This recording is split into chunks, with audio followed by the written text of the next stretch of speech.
हम लोग श्रीमद् भगवद गीता के छठे अध्याय के 26वें श्लोक को देख रहे हैं और आज 26वां श्लोक था ना। हाँ जी, बहुत महत्वपूर्ण श्लोक है। So let's start. आपने 25वें श्लोक में देखा, शनः शनैरुपरमेद बुद्ध्या धृतिग्रहीतया आत्मसंस्थं मनः कृत्वा न किंचिदपि चिंतयेत्। धीरे धीरे उपरमद हो जाए, भोगों से विरक्त हो जाए। कैसे? बुद्ध्या धृतिग्रहीतया, धैर्य के संग ग्रहित बुद्धि के द्वारा, और मन को आत्मसंस्थम कृत्वा, मन को आत्मा में स्थित करके, न किंचित अपि चिंतित, आत्मा के अलावा और कुछ चिंतन नहीं करे। बस हो गया, सफलता मिल गई, अब क्या करना है?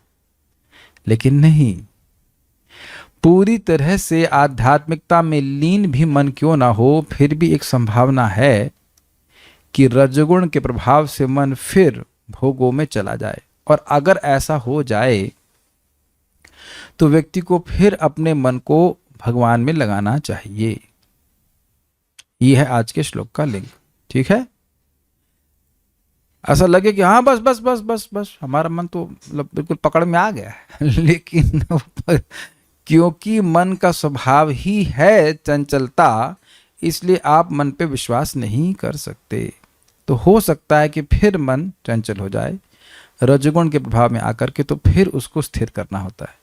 तो शुरू करें। प्रसिद्ध श्लोक है, बहुत से भक्त जानते भी होंगे, एटलीस्ट श्लोक जानते हो, अप्लाई करना जानते हैं, नहीं जानते वो तो वही जानते हैं, लेकिन ये श्लोक बहुत प्रसिद्ध श्लोक है गीता का। यतो यतो निश्चलति मनश्चंचलम अस्थिरम ततस्ततो नियम्य तद आत्मन्येव वशं नयेत्। यतो यतो निश्चलति मनश्चंचलम अस्थिरम ततस्ततो नियम्य तद आत्मन्य एवं वशं नयेत्। आत्मन्येव ऐसे बोलना होगा, ठीक है? यतो यतो निश्चलति मनश्चंचलम अस्थिरम ततस्ततो नियम्य तद आत्मन्येव वशं नयेत्। यतो यतो निश्चलति मनश्चंचलम अस्थिरम ततस्ततो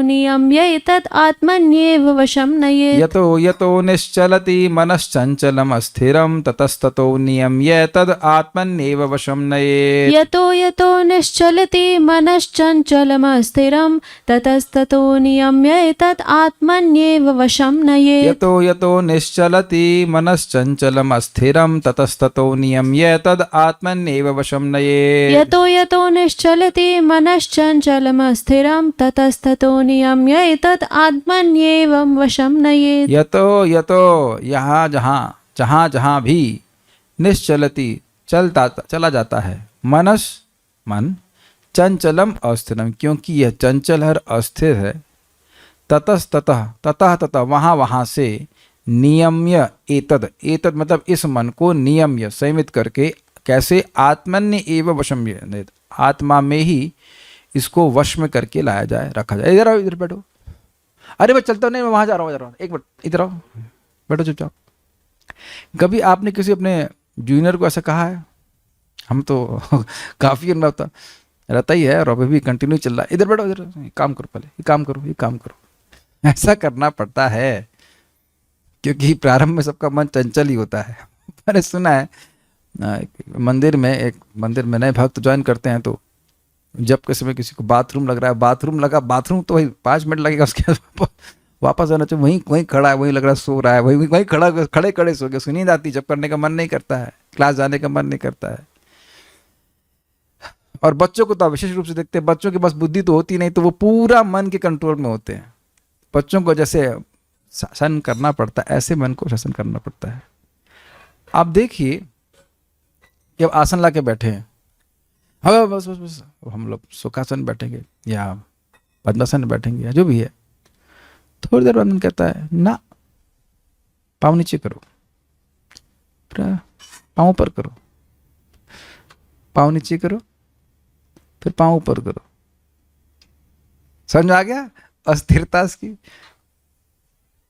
आप कभी कोई सामान खरीद लीजिए, नहीं अच्छा है, तुरंत बोलेगा अच्छा है, बहुत अच्छा है, अच्छा नहीं, एक फ़ोन खरीद लीजिए, बहुत अच्छा फ़ोन है, ना वो वाला और अच्छा है। ये परेशानी तब होती है स्पेशली जब आप शॉपिंग करने के लिए जाएं, है कि नहीं? ये अच्छा है, वो अच्छा है, ये अच्छा है, वो अच्छा है, ये अच्छा है, वो अच्छा है, ये भ्रमित हो जाती है, व्यक्ति भ्रमित हो जाता है। मन कभी भोगों में स्थिर हो ही नहीं सकता, अपितु बहुत ध्यान से सुन लीजिए, एक बात समझने में बहुत समय नहीं लगता है, बहुत क्षमता नहीं चाहिए। जितना मन भोग में लगाएंगे उतना ही उसकी अस्थिरता, चंचलता और बढ़ जाएगी, क्योंकि चंचलता भोग की वासनाओं की वजह से ही है। आत्मा एव वशम नहीं, केवल आत्मा में, भगवान में ही यह स्थिर हो सकता है, और जगह स्थिर हो ही नहीं सकता है। ये बात है।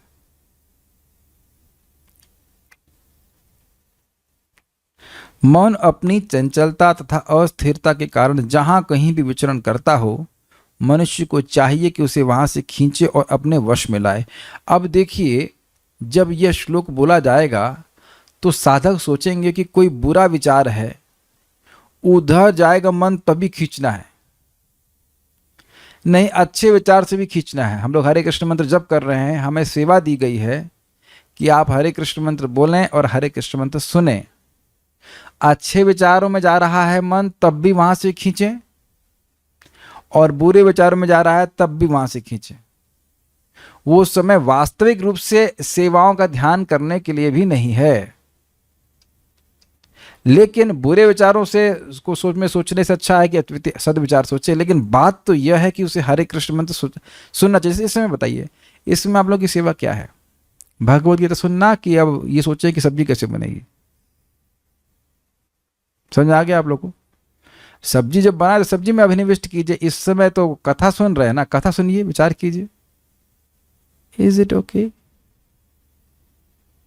भगवान के लिए भोग बनाना बिल्कुल सही बात है, सेवा है, लेकिन हम जब कथा सुन रहे हैं तो कथा सुनना चाहिए। वैसे देखिए, आप कथा सुनते सुनते भी भोग बना सकते हैं, वो दिक्कत नहीं है, लेकिन जब क्लास में बैठे हैं तो उम्मीद ये की जाती है कि समझा जाए कि विषय वस्तु क्या, उस पर क्या बात हो रही। तो सुने बिना कैसे होगा बताइए?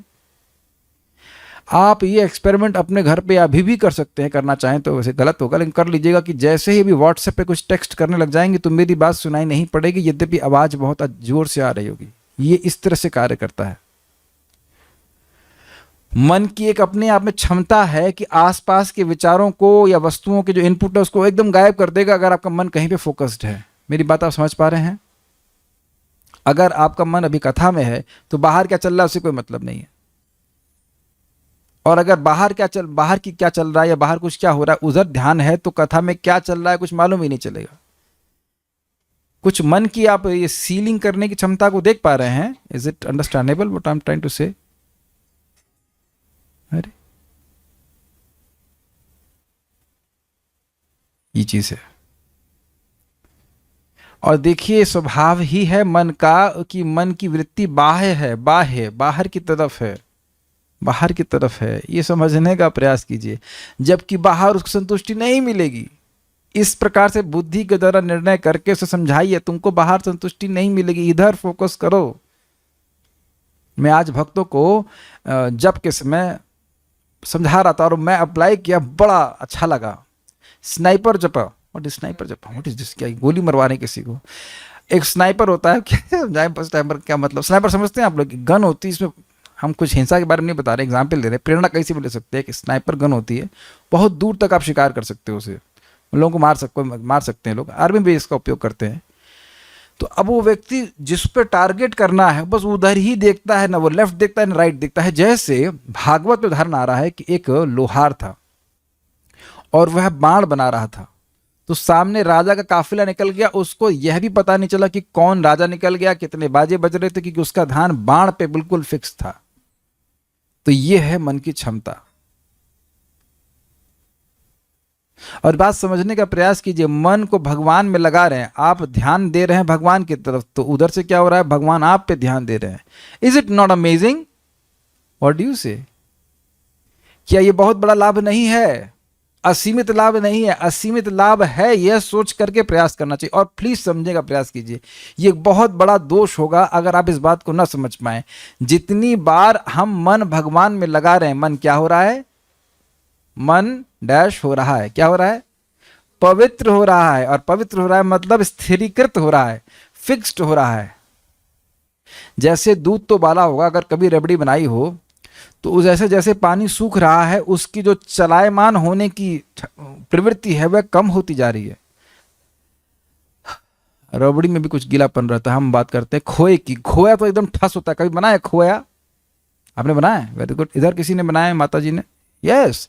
तो आप चलाते रहेंगे, चलाते रहेंगे, चलाते रहेंगे, तो अब वो गाढ़ा होता जा रहा है, गाढ़ा होता जा रहा है। जैसे जैसे उसका पानी समाप्त हो रहा है, जो कि दूध से पृथक वस्तु है, वैसे वैसे दूध गाढ़ा होता जा रहा है, एक समय में बिल्कुल ठोस हो जाता है। समझ रहे हैं बात? ऐसे जैसे जैसे हम अपने मन को भगवान में लगा रहे हैं, मन पवित्र होता रहा है। जो वस्तुएं उसको चंचल बना रही हैं वह समाप्त होती जा रही हैं। तो अब और मन भगवान में लगाना आसान हो जाएगा। सामान्य शब्दों में कहूं, good chanting will lead to good chanting because it becomes easier to do good chanting. English समझ गए? अच्छा जप व्यक्ति को अच्छा और अच्छा जप कराएगा, क्योंकि अच्छा जप करना और आसान हो जाएगा, क्योंकि मन पवित्र हो रहा है। मन का दोष ही है चंचलता। इसलिए यह कहना कि मेरा मन चंचल है इसलिए मैं मंत्र जप नहीं करूंगा, ये एक नंबर की डैश है। क्या है? मूर्खता। वाह, सही कैच किया आपने, सही विचार। कोई कहे हमको बुखार है तो हम दवा नहीं लेंगे। अरे बुखार है तभी ना दवा लेंगे आप। मेरी बात सुनिए भक्तों, बड़ी आसानी से चलिए, बड़ी आसानी से अपने जीभ पे भगवान को ले आइए एक बार। हरे कृष्णा कृष्ण कृष्णा हरे हरे, हरे राम राम राम हरे हरे। आसान था? तो अब ये आप स्वीकार करेंगे कि इस जगत में ऐसे लोग हैं जिनके लिए एक बार राम बोलना भी कठिन है, नहीं बोलेंगे वो लोग? कोई दिक्कत? अगर आपको विश्वास नहीं हो तो जाइए माइक लेके चले जाइए, बोलो राम। नहीं बोलेंगे लोग। ऐसे वो हरामखोर हरामखोर हराम हराम बोलते रहेंगे, लेकिन राम नहीं बोलना चाहेंगे। अगर बोलेंगे ना कि अब उनको हराम बोलिए, राम बोलिए, नहीं बोलेंगे। मैं पहले भी उदाहरण दे चुका हूं, नहीं बोलेंगे। नहीं बोलेंगे मतलब नहीं बोलेंगे। वक्तुम समर्थोपि न वक्तु कश्चित अहो जनानाम व्यसनाभिमुख्यम। नहीं बोलेंगे। मर जाएंगे लेकिन नहीं बोलेंगे। मर ही रहे हैं लेकिन नहीं बोल रहे हैं, है ना? बुढ़िया अम्मा बोलो हरे कृष्णा, ऐतो कथा अमी बोलते ना पारी, इतना बोल के मर गई, लेकिन वह नहीं बोली हरे कृष्णा, नहीं बोली। और आप लोग बड़ी आसानी से फिर से एक बार ट्राई कीजिए, बोल रहे हैं कि नहीं? हरे कृष्णा कृष्ण कृष्णा हरे हरे, हरे राम राम राम हरे हरे। कैसे बोल दे रहे हैं? क्योंकि भगवान आपकी भक्ति से प्रसन्न होकर, सेवा की इच्छा से प्रसन्न होकर आपकी जीभ पे आ रहे हैं। तो भैया जैसे जीभ पे आ रहे हैं, एक दिन आपके मन में भी आके बस जाएंगे। भजन करते रहिए, समझने का प्रयास कीजिए। To the degree we have love of Lord, to that degree the Lord is manifest in our heart. जितना हमारे हृदय में भगवान के प्रति प्रेम होगा उतना भगवान मन बस जाएंगे। तो it pays to do the hard work. ठीक है, हम जाप कर रहे हैं, बहुत अच्छी बात है, और उसको अगर हम बड़ी एकाग्रता से सुनेंगे तो बहुत जल्दी हृदय शुद्ध होगा और मन की उधर उधर भागने की प्रवृत्ति समाप्त होती चली जाएगी। मैं फिर एग्जाम्पल स्नाइपर कर दूंगा। जो व्यक्ति स्नाइपर बनना चाहता है वो पहले दिन से ही अभ्यास करेगा अपने लक्ष्य पे टारगेट करने के लिए। स्नाइपर नहीं समझ में आ रहा हो तो धनुष बाण वाला तो समझ रहे होंगे एग्जाम्पल, कि जिसको अपने बाण लक्ष्य को भेदना है, वो पहली बार के अभ्यास में ही अच्छा अभ्यास करने का प्रयास करेगा। भले ही पहली बार के अभ्यास में लेफ्ट राइट चला जाए, कहीं पे भी चला जाए, और करते करते करते वह फोकस होता चला जाएगा। अभ्यास का प्रभाव है। तो आप जिंदगी भर अभ्यास ही नहीं करते रहेंगे, उस अभ्यास के कारण मन पवित्र होगा तो मन भगवान में आसानी से जाएगा। ये अर्थ है। ठीक है, ओके। कहाँ गया भाई? देखिए, चंचलम अस्थिरम मनः, चंचल और अस्थिर मन, यतः यतः निश्चलति, जहां जहां धावित होता है, अर्थात जिन जिन विषयों की ओर धावित होता है मतलब भागता है। जैसे मुझे तो उसको जब देख रहा हूं तो ऐसे धारणा हो रही कि जैसे कोई व्यक्ति हो और भाग रहा, उसको आप लिटरली ऐसे शर्ट से पकड़ते, वापस आओ। बच्चों को स्पेशली ऐसा किया जाता है कि नहीं, इधर भागेंगे, कभी चीटा खाने भागेंगे, कभी चक्कू की तरफ पकड़ेंगे, तो माँ उसको लिटरली खींचती है, इधर इधर आओ, इधर इधर आओ, ऐसे करके। एतत् इस मन को ततः ततः नियम्य उन उन विषयों से निग्रह कर अर्थात संयमित कर आत्मनि एवं आत्मा में ही वशम नहीं स्थिर करेंगे। क्या मतलब है? ये बुद्धि के द्वारा निर्णय करेंगे क्या ये विषय आत्मा का है? नहीं नहीं, हो या नहीं उससे मतलब नहीं, मुझे चाहिए बोलता है ना मन। आत्मा से संबंधित तो हो या नहीं हो, मुझे चाहिए। तो वहां पे बुद्धि का प्रयोग करके व्यक्ति को उसको वापस लेना होता है। मैं ऐसा नहीं कह रहा हूं कि मैं ऐसा कर पाता हूं, मैं भी पढ़ रहा हूं आपके साथ में। It is not an easy task.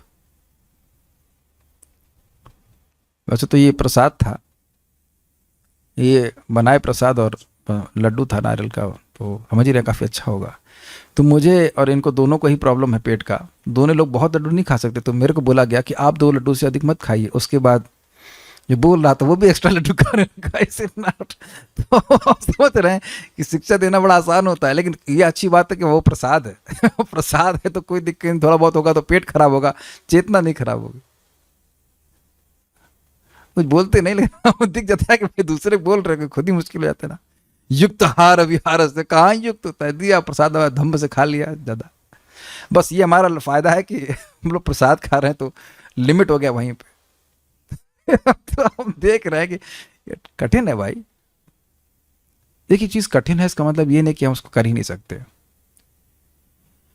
और एक सीक्रेट बता रहा हूं आपको, सीक्रेट ओपन है, कभी ध्यान नहीं दिया होगा। श्रील रूप गोस्वामी जी कहते हैं कि मेरे जीभ पे जब भगवान का नाम आता है तो मैं चाहता हूं कि मेरी करोड़ों करोड़ों मुख हों, और जब कान में प्रवेश करता है तो मैं चाहता हूं कि अरबों अरबों मेरे कान हों, और जब मेरे चित्त के प्रांगण में, समझ रहे हैं, चित्त में मन में चला जाता तो मेरे मन को जीत करके सारी इंद्रियों को जीत लेता है। ये सीक्रेट है, समझ में आ रहा है? इसे ओपन सीक्रेट। जब बोला जा रहा है कि हरे कृष्णा बोलिए और हरे कृष्णा सुनिए, तो हम भगवान के नाम को अलाउ करेंगे, मतलब क्या अलाउ क्या करेंगे हिंदी में, अनुमति दे रहे हैं कि वह हमारे कानों के छिद्र के द्वारा हमारे हृदय में जाकर हमारे चंचल मन को शोधित कर दे, सीधा कर दे, बल्कि मंत्र मुग्ध कर दे अपने माधुर्य से। आप लोग बताइए, कभी आप गंभीरता से नाप जाप कर रहे हो तो अकस्मात ऐसा टेस्ट डेवलप होता है इस समय भी कि उस समय कुछ और बात करने का बिल्कुल मन नहीं करता। वो कभी कभी मुझे वक्त बता रहे थे कि बाथरूम आए तो वॉशरूम जाने का मन नहीं कर रहा था, पता नहीं वॉशरूम से लौट के आएंगे तो वो टेस्ट चला जाए। एक भक्त हम जानते हैं, वो रामकृष्ण प्रभु बता रहे थे कि वो, हम तो ऐसा नहीं करते हैं, लेकिन वो बता रहे थे थोड़ा ही पानी पीते ताकि 6 घंटे वो जब करते नॉन स्टॉप, उसमें उनको उठना ना पड़े। आई मीन वो तो बिल्कुल ही शरीर के बाहर हैं, लेकिन that much taste is getting, कि वो डिस्टर्ब नहीं हो सामान की समाधि जो भी है। क्या आप ये बात समझ पा रहे हैं? हम अपने मन को सीमित करने का प्रयास नहीं कर रहे हैं, हम कह रहे हैं भगवान के नाम प्रभु आप हमारे कान के द्वारा अंदर जाकर के हमारे मन को सीमित कर दीजिए। और यही मंत्र का अर्थ है, मनः त्रायते इति मंत्रः। मन की जो चंचलता है उससे मन का जो को मुक्त कर देता है उसको मंत्र कहते हैं। स्पष्ट समझ में आ रहा है जी श्रीधरी? ऐसा करने पर भी यदि रजगुण से परवश व मन विचलित हो जाए तो पुनः प्रत्याहार द्वारा उसे वश में होना चाहिए, उसे वश में करना चाहिए, यह कहते हैं। थोड़ा समझना होगा, ऐसा करने पर भी मतलब बुद्धि के द्वारा अपने मन को गृहीत कर लिया सब तरफ से, फिर भी हो सकता हो रजोगुण का प्रभाव हो जाए। यह भी साधक देखते हैं कि अब एकदम मन शांत है, एकदम वासना कुछ नहीं है, और अकस्मात वासना जाती है। ये प्रकृति हमारी परीक्षा लेती ही रहेगी। अकस्मात ये वेग आ ही जाते हैं, जो साधक हैं उस बात को स्वीकार करेंगे। इसमें हमको जैसे समझने का प्रयास कीजिए। अब आर्मी के जवान खड़े रहते हैं, कुछ नहीं हो रहा है, दिन हो गया, 3 दिन हो गया, 4 दिन हो गया, 10 दिन हो गया, महीना हो गया, कुछ नहीं हुआ, और अकस्मात कोई उग्रवादी अटैक कर देता है। अब तो बड़ा स्पष्ट समझ में आ रहा है, वो तो उग्रवादी हमेशा ही ताक में लगे रहते हैं कि कब हम मतलब जो है अटैक करते हैं। बस वो देखते हैं कि कहाँ अब ये जवान लोग थोड़ा सा भी अगर ध्यान ना दें तो हम मौका देख के बस अटैक करते हैं। ये स्थिति है। जो लोग साधना कर रहे हैं, भगवान का नाम उच्चारण कर रहे हैं, वो निश्चित माया के पार चले जाएंगे। इसलिए माया ये सुनिश्चित करती रहती है कि वो जाप ना करने पाए। सुनाई पड़ रहा है सब लोगों को ये बात? She will always give you some reason to not chant. वो कुछ ना कुछ प्रस्तुत कर देगी हमारे मन के लिए कि एक समस्या तुम्हारी मृत्यु से भी अधिक महत्वपूर्ण है। एक भक्त ने कुछ दुखी है तो आज रात के 1:20 पे कॉल किया। आई दैट इज कम लाइक मेरे को काफ़ी कॉल किए। मैंने कहा उस समय कैसे मैं या निशा सर्वभूतानी, उस समय हम कैसे रिस्पॉन्ड कर सकते हैं। तो मेरी बहुत हुड़क हुई, हुड़क समझते हैं मतलब डिज़ायर हुई कि मैं सुबह 4 बजे उन्हें कॉल करूँ। फिर मैंने कहा रुको, the bad news will still be there after the japa, but japa will not be there after the bad news. Catch किया आपने? बुरी खबर तो बाद में भी आ जाएगी। फिर मैंने चेक किया कि 4 बजे भी तो है, वो देखा है, मतलब मारा नहीं हुई, ठीक है। तो फिर माला करने के बाद पूछ लेता हूँ, कोई खास विशेष बात नहीं थी। उसके लिए इतना परेशान था, कोई दिक्कत नहीं थी। आपने महसूस किया होगा कि अगर जप के पहले कुछ ऐसी क्षुब्ध करने वाली बात बोल दी जैसे आप दुखी हो जाएं, तो पूरा जप में आपका मन कहाँ कहाँ धावित होता है उसी बात पे जो बोली गई है। कैसा हुआ है कभी आप लोग संग ऐसा? सुबह 4-5 बजे कोई व्यक्ति कुछ भी बोल दे, खराब बोल दे, बस अब पूरा जब हरे कृष्ण वही मन जाता है, नहीं?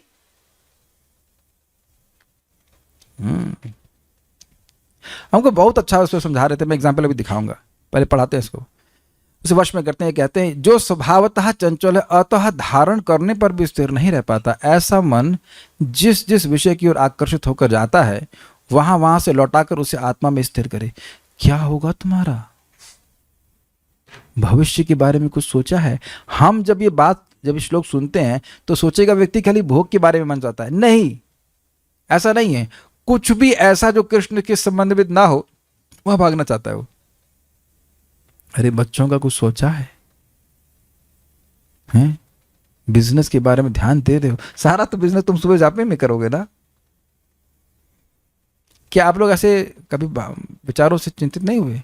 अरे बच्चा फर्स्ट आ रहा था, अब थर्ड आ रहा है, कुछ सोचा है तुमने? छत लीक कर रही है, तो क्या अब तुम सुबह ही मरम्मत कराओगे जब के समय? भाभी ने ये सब कह दिया, इट कैन बी एनीथिंग। और वह सारी चीजें आप एक भौतिक रस का आस्वादन कर रहे हैं जो कि शांत, दास्य, साक्य, वात्सल्य, माधुर्य, वीर, रुद्र सब हो सकता है, लेकिन वो सब भौतिक है। ये बहुत रुचिकर होगा अगर इस बात को आप कैच कर पाए।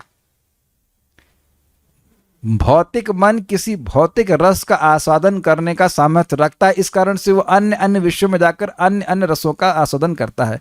Is it catchable? आप लोग कैच कर पा रहे हैं मैं क्या कह रहा हूं?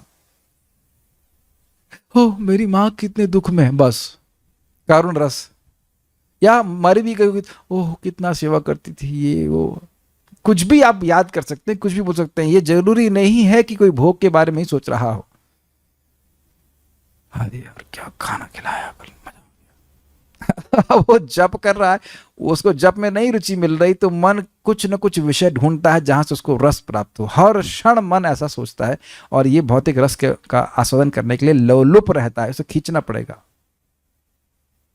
क्या मैं समझा पाई? ये बात बहुत सूक्ष्म है, इसलिए मैं थोड़ा रुक के समझा रहा हूं कि मन क्यों धावित होता है अलग अलग जगह। एक ही विषय पे नहीं रहता है, वो अलग अलग विषयों पे जाता रहता है, और उन विषयों में उसको अलग अलग रस मिलते हैं। रस कह लीजिए या भौतिक रस कह लीजिए, रस मिल रहा होता है। रस तो भगवान की भक्ति से मिलता है, यहाँ का भौतिक रस टाइप का मिलता है। तो वहां से खींच करके, ये इल्यूजन है, वह खींच करके अपने मन को हरे कृष्ण मंत्र की ध्वनि में लगाना हमारे लिए सिंपल रहता है। अब इससे पहले मैं आगे जाऊं, एक चीज दिखाऊंगा जो कि हमारे जपा टॉक से संबंधित है, इसको यहां बता दे रहे हैं।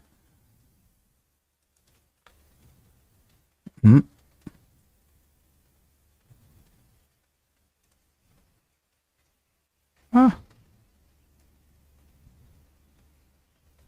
पता नहीं, एनीवेज ने भेजा था फिर नहीं भेजा। हाँ आ गया। यहाँ पे एक धुएं की फोटो हम दिखा रहे हैं, यद्यपि जपा टॉक की है, लेकिन मैं दिखा रहा हूँ। और आगे की बात मैं गीता चर्चा था रूप में भेज दे रहा हूँ। तो देखिए, इसको भूरिदेव प्रभु समझाते हैं कि मन में जो भी इमेजेस दिखते हैं वो ऐसा होता है जैसे प्रोजेक्टर का को धुएं पे कुछ प्रोजेक्ट किया जाए। जैसे हमारे यहाँ भी एक प्रोजेक्टर है, और इस प्रोजेक्टर को अगर आप धुएं पे प्रोजेक्ट करते हो तो कुछ इमेजेस दिखेंगी, लेकिन उनकी कोई सत्ता नहीं है। समझ में आया? धुएं के ऊपर से नहीं, धुएं के ऊपर अगर कुछ फोटो भेज दी जाए तो कुछ कुछ फोटो की एक प्रतीति होगी, लेकिन उनकी कुछ सत्ता नहीं है, एग्जिस्टेंस नहीं है, उनको बहुत महत्व नहीं दे सकते। तो जो हम अपने इंद्रियों से अनुभव करते हैं उनके संस्कार हमको हमारे मन के ऊपर दिखते हैं, which is like it's called sensory image. क्या मैं समझा पा रहा हूं मैं क्या कह रहा हूं? बहुत ही सूक्ष्म चीजें है। आप अभी आप जब करने बैठेंगे तो आपको कुछ कुछ दिखेगा, अपने मन में ही दिखेगा। और कोई कहे मुझे ये दिख रहा है, मुझे वो दिख रहा है, पूछो कहाँ दिख रहा है, तो आप उत्तर नहीं दे पाएंगे और खुद भी नहीं ट्रैक कर पाएंगे कि क्या चीज कहाँ दिख रही है। मेरी बात दिख रही है आपको? नहीं दिख रही है। मान लो ये मन में विचार आ रहा है कि उस व्यक्ति ने मुझसे कितना खराब बर्ताव किया। हाँ, कहाँ? हाँ, घटना याद आ रही, कहाँ याद है, कहाँ हो रही घटना, वो कहाँ चल रही पिक्चर? बिल्कुल स्पष्ट दिखाई पड़ता है ना, ये हो गया वो हो गया। अब देखा जाएगा, आप लोग आदमी जब कर रहा है ना, उसकी आंखों से मालूम चल जाता है कि वो कर क्या रहा है। हरे कृष्ण कृष्ण कृष्ण हरे राम राम राम हरे हरे कृष्ण हरे। वो बस उसकी आंखों से आवाज भी सुनने की जरूरत नहीं, आंखों से मालूम चल जा रहा है कि वो कुछ सोच रहा है, खोया हुआ है उन विचारों में। तो ये दिखा रहा है कि वो भूल गया कि वो क्या करने बैठा है। उसको मन को भगवान में एकाग्र करना चाहिए था, और मन ने उसको भटका दिया, यहाँ ये हो गया यार, उसने ऐसे कर दिया, इसने ऐसे कर दिया, ऐसे कर। तो भगवान इसका अनुमोदन नहीं करते हैं। ये बहुत इंपॉर्टेंट श्लोक है हमारे जप के लिए, बहुत इंपॉर्टेंट। आत्मा मतलब परमात्मा, भगवान मतलब भगवान का नाम, उसमें स्थित करें और ये समझने का प्रयास करें जो हम जाप कर रहे हैं बस उसी को सुन सकते हैं, उस ध्वनि पे केंद्रित करें। वर्तमान को चेंज करें, भविष्य अपने आप चेंज होगा। भविष्य हमारा वर्तमान ही भविष्य के रूप में आता है। This is what it is. Gita Bhushan टीका, यदि कभी मन सूक्ष्म पापमय प्रवृत्तियों के द्वारा विचलित हो जाए तो मन को ऐसे विचारों से प्रत्याहित कर लेना चाहिए। ये बड़ी इंटरेस्टिंग बात है, बहुत इंटरेस्टिंग बात है। साधक का हृदय जब तक पूरी तरह पवित्र नहीं होगा, बुलबुले उत्पन्न होना यह स्वाभाविक है। What does that mean? बुलबुले, फोम्स।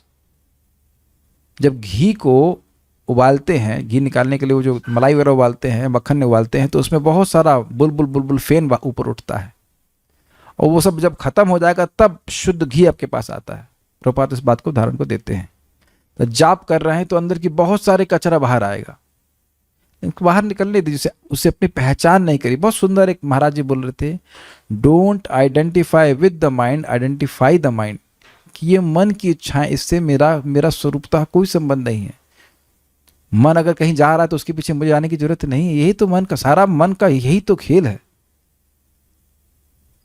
अपने मन को वापस भगवान की सेवा में लगाए। ठीक है। जिस जिस विषय के प्रति मन जाता है उस स्थान से योगी को मन को प्रत्याहृत करते हुए, प्रत्याहृत मतलब खींचते हुए, उस मन को आत्मा को प्राप्त होने वाले निरतिशय सुख की भावना के द्वारा आत्मा के नियम में लगाना चाहिए। ऐसा क्या मतलब है, क्या बोल गए? देखिए,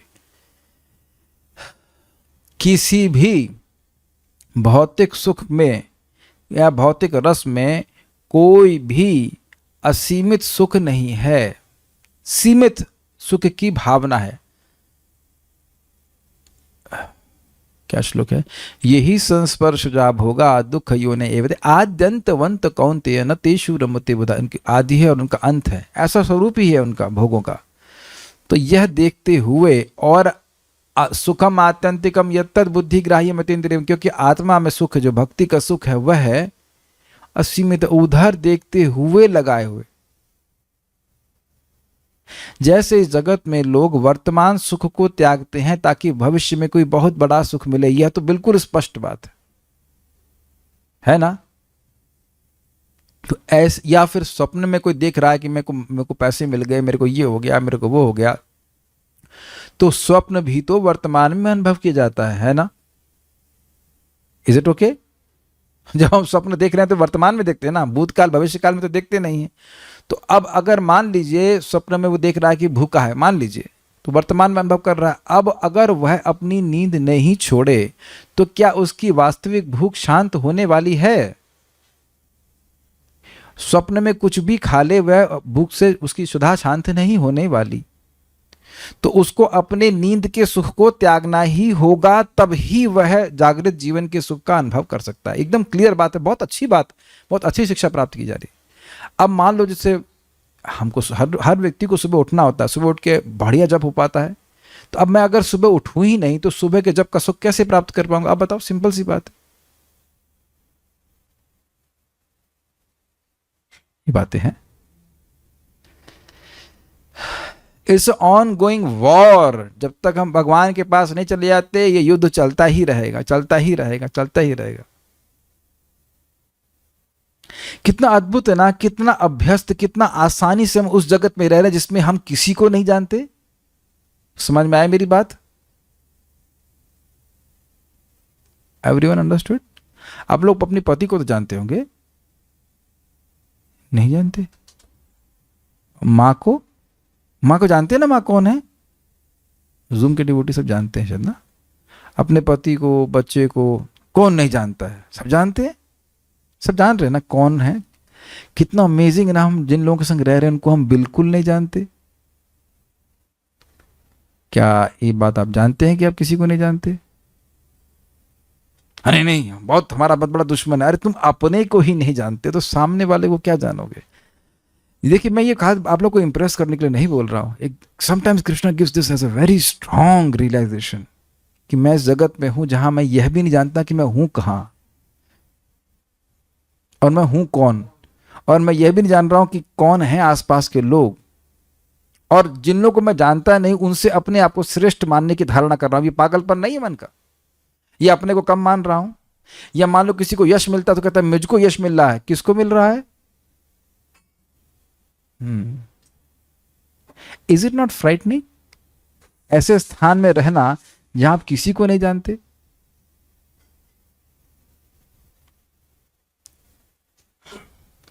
जब मैं बोल रहा हूं कुछ आ रही धारणा इस बात की कि हम किसी को भी नहीं जानते, जिनके लिए हम खूब क्षेम, जिनके योग क्षेम के लिए चिंता भी कर रहे हैं, इनका आगे कैसे चलेगा, किसका? और उसका शरीर छूट जाए तो कहां गया और कौन गया?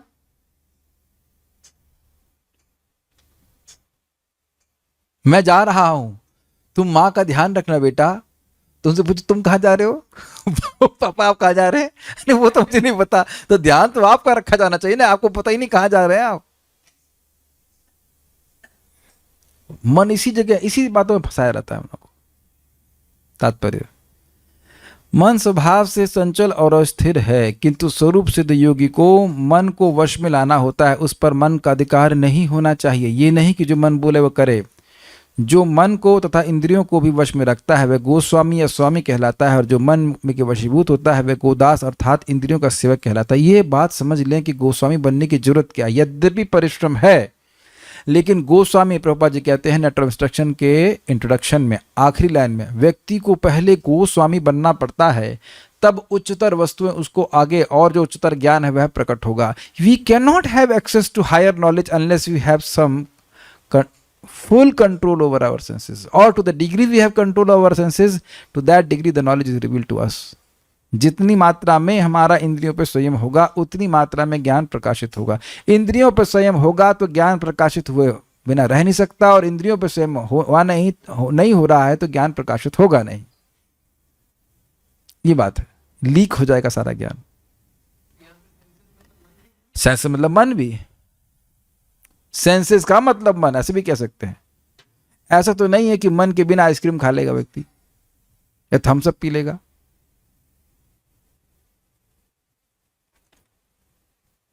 गोस्वामी इंद्रिय सुख के मानक से भिज्ञ होता है। क्या स्टेटमेंट है! क्यों व्यक्ति इंद्रिय संयम करता है? वो जानता है कि ये क्या बेचेंगी, ये क्या देंगी वस्तुएं मेरे को, उसको अनुभव है। गोदास से ही व्यक्ति गोस्वामी बनता है, कोई मां के पेट से गोस्वामी नहीं होता है। Does it sound okay to you? जब हमको पता ही नहीं था गोस्वामी क्या मतलब होता है, तो इंद्रियों के स्वामी बनने का मतलब ही नहीं है, तो गोस्वामी तो पहले गोदास ही रहा है। वह तो अन्य गोस्वामियों का सहायता लेकर के, उनसे प्रेरणा लेकर, उनका संगत प्राप्त करके सीखता है कि गोस्वामी कैसे बनना है। इसलिए यह सोचना कि मैं तो इंद्रियों का स्वामी सेवक ही रहा हूं, तो मैं इंद्रियों का स्वामी कैसे बनूंगा, यह नितांत मूर्खता है। क्रमे क्रमे स्वेई भक्त होइबे उत्तम। वह भगवान का भजन करके जब आदमी भक्ति करता है तो वह देखता है कि भक्ति का सुख और इंद्रिय जनित सो कॉल्ड सुख में कितना अंतर है। आप ये बताइए, क्या आप लोगों के लिए कुछ खाद्य वस्तुएं अच्छी नहीं हैं? कुछ आपको बहुत अच्छा लगता है, कुछ सो लगता है, और कुछ बहुत ही खराब लगता है जिसको खाने का कभी संकल्प ही ना उठता हो। जैसे मैं कई बार एग्जाम्पल दे, करेले की सब्जी, आप प्रभु जी तलवार लेंगे, करेला तो बहुत अच्छा लगता है, हमको बिल्कुल नहीं अच्छा लगता है। हाँ, और नीम बैंगन तो प्रभु जी को बड़ा अच्छा लगता है, हमारे कल्याण प्रोग्राम का बिल्कुल अच्छा नहीं लगता है। तो ये मन की ही बात है ना, आप मेरी बात समझ रहे हैं? तो यह क्यों आप कहेंगे नीम बैंगन में क्या दिक्कत है, हम कहेंगे नीम बैंगन में अच्छा क्या है? although I am not saying what is, समझ पा रहे हैं मेरी बात?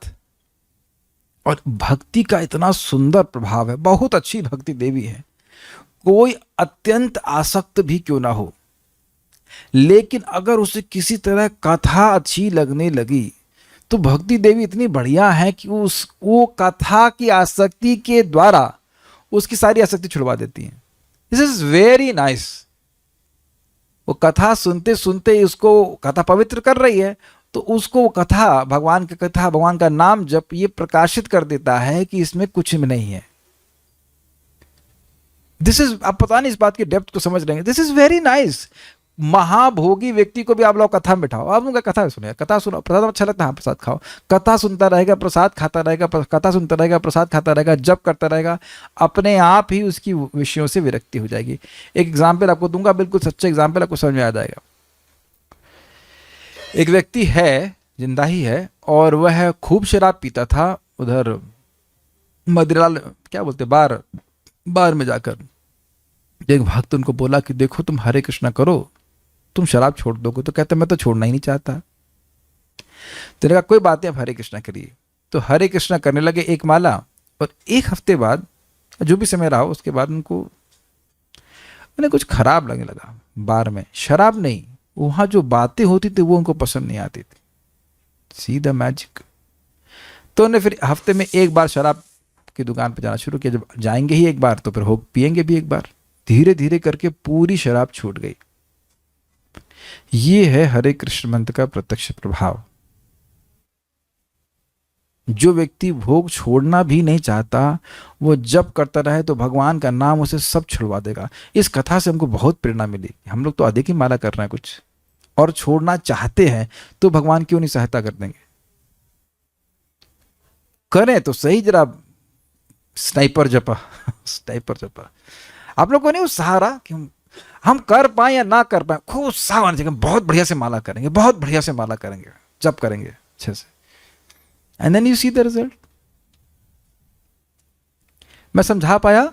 इंद्रियों का जो इंद्रिय सुख की जो नीरसता है, वो भगवान उसका पर्दाफाश करते। देखो कुछ नहीं रखा है, कुछ नहीं है चीज है, इसलिए वह अपनी इंद्रियों को सीमित कर लेता है, कुछ नहीं रखा वहां पर। दिव्य इंद्रिय सुख वह है जिसमें इंद्रियां ऋषिकेश अर्थात इंद्रियों के स्वामी भगवान कृष्ण की सेवा में लगी रहती हैं। शुद्ध इंद्रियों के द्वारा कृष्ण की सेवा ही कृष्ण चेतना या कृष्ण भावनामृत कहलाती है। इंद्रियों को पूर्ण वश में लाने की यही विधि है। इससे भी बढ़कर बात यह है कि यह योगाभ्यास की परम सिद्धि भी है। अब दो बातें समझने का प्रयास कीजिए। प्रभुपाद जी कहते हैं बहुत स्पष्ट, इस जगत में व्यक्ति कभी किसी चीज को तभी छोड़ सकता है जब उसे कोई वस्तु मिले। श्रेष्ठ से मतलब नहीं है, कुछ और मिले तो वो उसको छोड़ेगा। श्रेष्ठ निकृष्ट की बात नहीं है। जैसे आप इस रूम में आए, अपना घर छोड़ के आए ना, तो घर छोड़ने के लिए यहाँ कुछ स्थान मिल रहा है उस समय के लिए, तब आप आए। कितना ब्रिलियंट बात है। कहते घर छोड़ दो, घर छोड़ दो और किसी दूसरे स्थान में ना जाओ, ऐसा हो सकता है क्या भक्तों? Is it not a brilliant idea? आपको कह दिया घर छोड़ो, तो आप क्या कहां जाए? यानी कि कुछ पकड़ के ही हम कुछ छोड़ पाते हैं। अब समझ में आया सूत्र क्या है माया को छोड़ने का? कृष्ण को पकड़ लो, किसी ना किसी रूप में कृष्ण की सेवा करते रहो आप, वो जीवन सफल कर देगा। चाहे भोजन बना रहे हैं, चाहे भगवान के लिए बर्तन मांज रहे हैं, चाहे कुछ भी। अच्छा, कृष्ण कैसे छोड़ेंगे? माया को पकड़ लीजिए किसी न किसी रूप माया को पकड़ लीजिए तो कृष्ण छूट जाएंगे। ये है। अच्छा, ये बात। और दूसरा बात यहां पे क्या कह रहे हैं प्रभुपाद कि ये योगाभ्यास की परम सिद्धि भी क्यों है? और सिद्धि यह कैसे? यम, नियम, आसन, प्राणायाम, ध्यान, प्रत्याहार, ध्यान, धारणा और समाधि। समाधि में व्यक्ति मन को एकदम भगवान में लगा के रख देता है, ध्यान से करना शुरू करता है। तो उन लोगों के हिसाब से जो अष्टांग योग है उसमें ध्यान कहाँ से शुरू होता है? Is last stage, not last stage, middle stage. यम, नियम, आसन, आसन, प्राणायाम, प्रत्याहार, 5 स्टेज निकल के ध्यान। अब वह भगवान का ध्यान करना शुरू किया। और भक्ति योग में शुरुआत से ही भगवान का ध्यान करना शुरू कर रहे हैं। हरे कृष्णा कृष्णा कृष्णा हरे हरे, हरे राम राम राम हरे हरे। भगवान का भोग बना रहे तो भगवान का ध्यान हो रहा है। भगवान का प्रसाद मिला तो याद रखना चाहिए, this is a brilliant statement of Prabhupada. क्या? अगर कोई व्यक्ति इस जगत में आपको बहुत सुस्वादु वस्तु खिलाता है तो क्या आप उसको याद रखते हो? हाँ, बहुत बढ़िया खिलाया, मजा आ गया। My dear devotees, do you agree with that? और जो व्यक्ति हर सुस्वादु वस्तु आपको खिलाए, तो आप समझ गए ना? आज जो आपने पराठे तोड़े जो भी खाया हो, पूड़ी पकौड़ी जो कुछ भी है, जब सजा हुआ देखें सुंदर सुंदर रूप में अपनी थाली में, तो एकदम याद रखें, अरे ये तो कृष्ण ने बना के भेजा है, कृष्ण ने बना के भेजा, कृष्ण ने ही बनाया है। हमारे अंदर सामर्थ्य भी नहीं बनाने का। मैं भी एक दिन गेस्ट आने वाले थे, उस दिन हमारा पानी भी खराब हो गया, तो हमने कितने ले 250 ग्राम लिया था, वटेवर दाल चावल लिया था, उसमें हमको 2.5 लीटर पानी डालना था। पता नहीं क्या दिमाग में आके 4.5 लीटर पानी डाल दिया उस दिन खिचड़ी की वो खीर बन जाती एकदम से याद है, ये क्या है? मेरा उस दिन दिमाग ही फ्यूज हो गया था, कि ये क्या हो रहा है। तो फिर उसमें खिचड़ी से पानी छाना हमने, इत्यादि इत्यादि इत्यादि इत्यादि, बहुत सारा काम किया, तब जाकर कुछ बना, ठीक बन गई वो। लेकिन आप देखने का प्रयास कीजिए, हर क्षण मत्त स्मृति ज्ञानम अपोहनम, च भगवान ही ज्ञान देने वाले हैं, नहीं तो हम यही भूल जाएंगे चीनी क्या है और नमक क्या है। भगवान ही खाना बना रहे हैं, भगवान ही भोग लगवा रहे हैं, भगवान ही हमको भोग स्वीकार कर भगवान दे रहे हैं। तो अब जो व्यक्ति हर चीज आपको खाने की बढ़िया बढ़िया दे रहा है, सेब कौन दे रहा है? सिर्फ अपने देश उत्पन्न कर रहे हैं क्या? तो उसको हम कैसे विस्मरण कर जाते? अब ये तो एकदम ऐसा लगना जैसे हम लोग को पिन कर दिया गया हो। कि ये तो आश्चर्य की बात है, कोई एक लड्डू खिलाता है, अरे बड़ा अच्छा लड्डू खिलाया, ये खिलाया वो खिलाया, लेकिन जो हर समय खिला रहा है उसको कैसे भूल सकते हैं हम? Think about it. तो मैं खाली इस बातें बोला कि भगवान की भक्ति में तो भगवान का ध्यान प्रारंभ से ही है।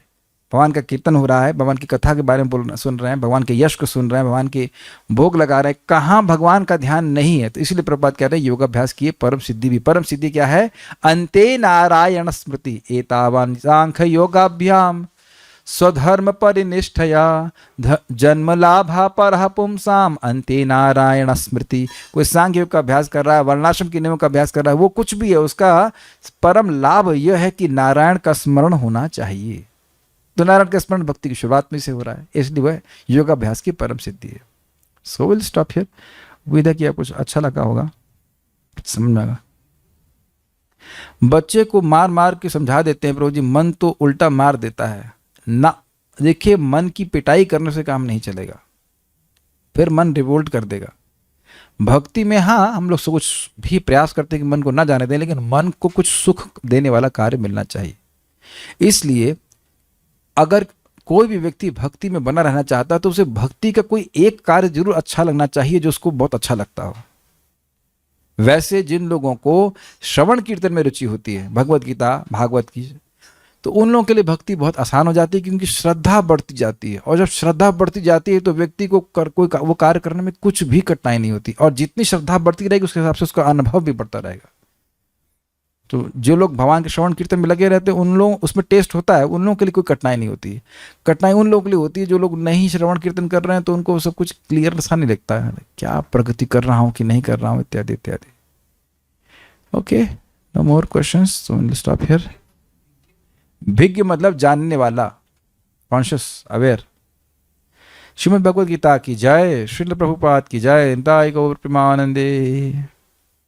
एक उदाहरण समझ लीजिए, अगर आपको ये विश्वास है कि प्रसाद खाने से अब 100 पीढ़ियों का उद्धार हो जाएगा, तब भी कोई दिक्कत होगी भगवान को भोग लगाने में। श्रद्धा की बात है। अगर ये विश्वास है कि भाई एक ही नाम से अनंत जन्मों के पाप नष्ट हो जाते हैं, तो 16 माला करने में तो कोई कठिनाई नहीं है। कठिनाई अगर कहीं है तो केवल श्रद्धा की है। तो श्रद्धा जाती इधर गीता से भागवत से, बस वहां से इंपोर्ट कर लीजिए और हो गया। ठीक है।